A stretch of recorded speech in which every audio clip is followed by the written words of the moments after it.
नमस्कार सर्वांना. श्री स्वामी समर्थ. मी पूजा तुमचं माझ्या यूट्यूब चॅनलवर खूप खूप स्वागत करते. आपण सर्व स्वामींचे सेवेकरी आहोत आणि स्वामींची आपण सर्व नित्यनेमाने सेवासुद्धा करत असतो. आणि मला नाही वाटत की असा एकही स्वामी सेवेकरी असेल ज्यांच्या घरामध्ये स्वामींचा फोटो किंवा मूर्ती नसेल. छोटा का असेना, पण सर्व स्वामी सेवेकरांच्या घरामध्ये स्वामींचा एक फोटो किंवा मूर्ती नक्कीच आहे. फोटो किंवा मूर्ती दोन्हीपैकी एक तरी आपल्या घरामध्ये असायलाच पाहिजे. कारण जेव्हा स्वामींचा फोटो किंवा मूर्ती आपल्या घरामध्ये असते तेव्हा आपलं सगळं काही स्वामी बघत असतात. मग ते सुख असो किंवा दुःख असो, स्वामींचं आपल्याकडे लक्ष असतं. स्वामी तर तसेही त्यांचं लक्ष त्यांच्या प्रत्येक भक्ताकडे असतेच. पण स्वामींना आपल्या फॅमिलीमधील एक व्यक्तीच समजून स्वामींजवळ आपण सगळं काही बोलू शकतो. पण मग स्वामींची मूर्ती किंवा फोटो घरात आणायचा आणि बाकी काही करायचं नाही, तर असं प्लीज नका करू. साक्षात परब्रह्म दत्तावतार श्री स्वामी समर्थ महाराज जर आपल्या घरात आहे तर अर्थातच त्यांची सेवा करणे महत्त्वाचे आहे.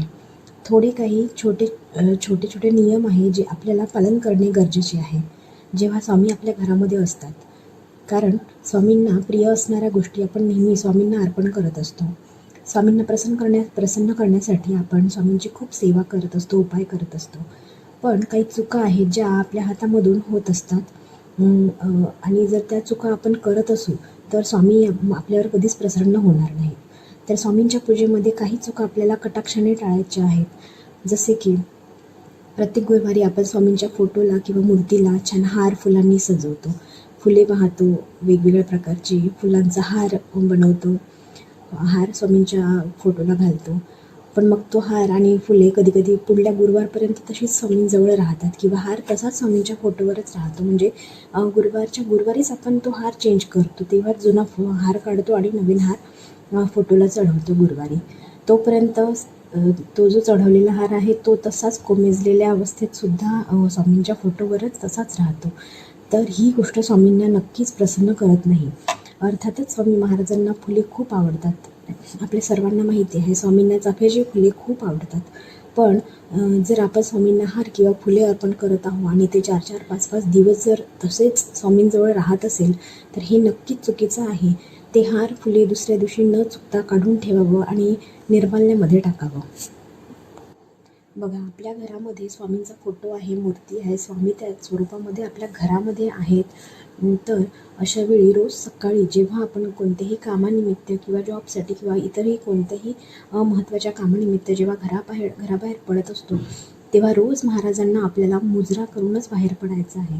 स्वामींना प्रार्थना करायची आहे की स्वामी, मी ह्या कामासाठी बाहेर जात आहे, तर तुम्हीसुद्धा माझ्याबरोबर चला. मी ज्या कामासाठी जात आहे ते माझं काम पूर्ण होऊ द्या, मला त्या कामामध्ये यश येऊ द्या आणि मी सुखरूप घरी येईल याची काळजी तुम्ही घ्या. अशी प्रार्थना करूनच बाहेर पडायचं आहे. आणि आपण नेहमी बाहेर जाताना रोज स्वामींचं दर्शन घेऊन आणि त्यांचा अंगारा लावूनच घराच्या बाहेर जायचं आहे.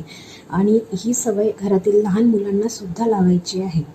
सकाळी उठल्यानंतर त्यांचं दर्शन घेऊनच दिवसाची सुरुवात करावी.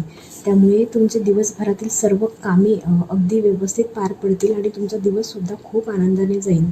त्यानंतर महाराजांना एक महत्त्वाची गोष्ट दुसरी म्हणजे महाराजांना काळं काहीही अजिबात चालत नाही.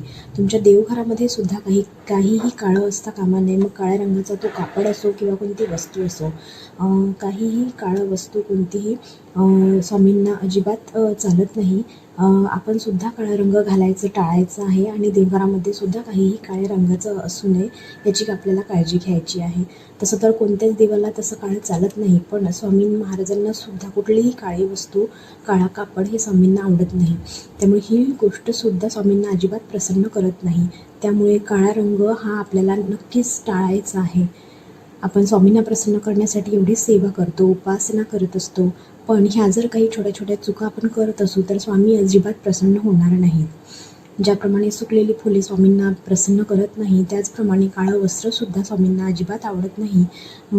आणि त्यामुळे मग एवढी सेवा करूनही आपली सेवा स्वामींपर्यंत पोहोचत नाही.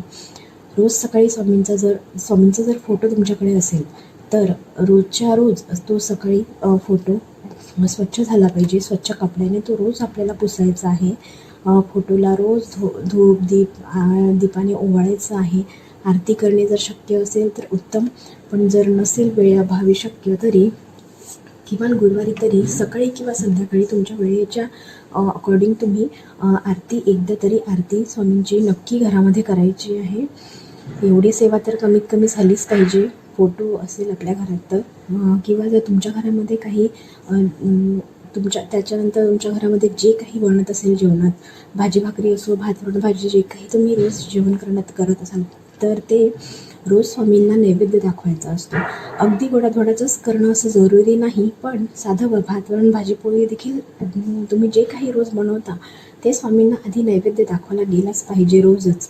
आणि मासिक धर्मसूतक विटाळमध्ये किंवा घरामध्ये जर नॉनव्हेज ज्या दिवशी बनवलं असेल त्या दिवशी एवढे दिवस सोडून बाकी रोज स्वामींना न चुकता रोज नैवेद्य दाखवायचं आहे. विसरायचं नाही आहे. रोज स्वामींना नैवेद्य दाखवायचं आहे.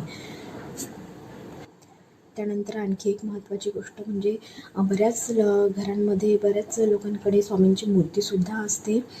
तर मी बरेच घरामध्ये काही घरामध्ये बघितलं आहे की शोपीस म्हणूनसुद्धा स्वामींची मूर्ती ठेवल्या जाते. पण स्वामी साक्षात ब्रह्मांड नायक आहेत. त्यांचा फोटो किंवा मूर्ती ही देवघरातच असायला पाहिजे. आपण जर का देवाचं, स्वामींच्या फोटोचं, मूर्तीचं हे शोभेचा वस्तू म्हणून जर आपण त्याची स्थापना करत आहोत किंवा वापर करत आहोत तर देवही आपली शोभा करायला मागे पुढे पाहणार नाही. त्यामुळे आपली शोभा होणार आहे नक्की. आणि काही घरांमध्ये स्वामींची मूर्ती असते पण आणली की ती तशीच एका जागी ठेवून असते. त्यावर धूळ बसून जाते. मूर्तीवर कधी व्यवस्थित अभिषेकसुद्धा होत नाही. काही नियम असतात. जर स्वामींची मूर्ती आपल्या घरामध्ये आहे तेव्हा जे आपल्याला नक्कीच पाळायचेच असतात. तर रोज अभिषेक झाला पाहिजे मूर्तीवर. नाही रोज शक्य तरी किमान गुरुवारी तरी अभिषेक झालाच पाहिजे. किंवा मग जर रोज अभिषेक करणं शक्य नसेल तर स्वच्छ कापडाने सुद्धा मूर्ती तुम्हाला रोज पुसायची आहे. मूर्तीवर धूळ बसू द्यायची नाही आहे. तर ही आणि मूर्तीची सुद्धा व्यवस्थित आपल्याला पूजा करायची आहे रोज. आणि तुम्ही जरी तिथे बाहेर शोकेसमध्ये ठेवली असाल तरी त्या मूर्तीची रोज पूजा होईल याची आपण काळजी नक्की घ्यायची आहे. रात्री झोपायच्या आधी स्वामींना नमस्कार करून स्वामींना थँक्यू म्हणूनच झोपायचं आहे की स्वामी आजचा दिवस तुमच्या कृपेने चांगला गेला, तसाच उद्याचाही दिवस जाऊ द्या. झाली असेल तर स्वामींना ते सांगा. स्वामींसमोर आपली चूक कबूल करा. परत ती चूक होणार नाही असं सुद्धा स्वामींना असं म्हणून स्वामींकडे माफी मागा. स्वामी आपली माऊली आहे, आई आहे. ते त्यांच्या भक्तांना नक्कीच माफ करतात. बघा, आयुष्यामध्ये सर्व काही मिळवण्यासाठी जसे कष्ट लागतात, कष्ट ही काळ्या दगडावरची रेष आहे, ते तर करावेच लागतात. पण त्यातही एक लक फॅक्टरसुद्धा महत्त्वाचा असतो आणि तो जो लक फॅक्टर आपल्याला आपल्या गुरूंकडूनच येत असतो. त्यामुळे प्रामाणिक राहून स्वामींची सेवा करा. स्वामी त्यांच्या भक्तांना त्यांच्या कल्पनेपेक्षाही खूप भरभरून देतात. तर आजच्या व्हिडिओमध्ये एवढी छोटीशी माहिती होती. व्हिडिओ जर तुम्हाला माहितीपूर्ण वाटला तर व्हिडिओला लाईक आणि शेअर नक्की करा आणि चॅनलला सबस्क्राईब नक्की करा. व्हिडिओ बघितल्याबद्दल खूप खूप धन्यवाद. श्री स्वामी समर्थ. जय जय स्वामी समर्थ.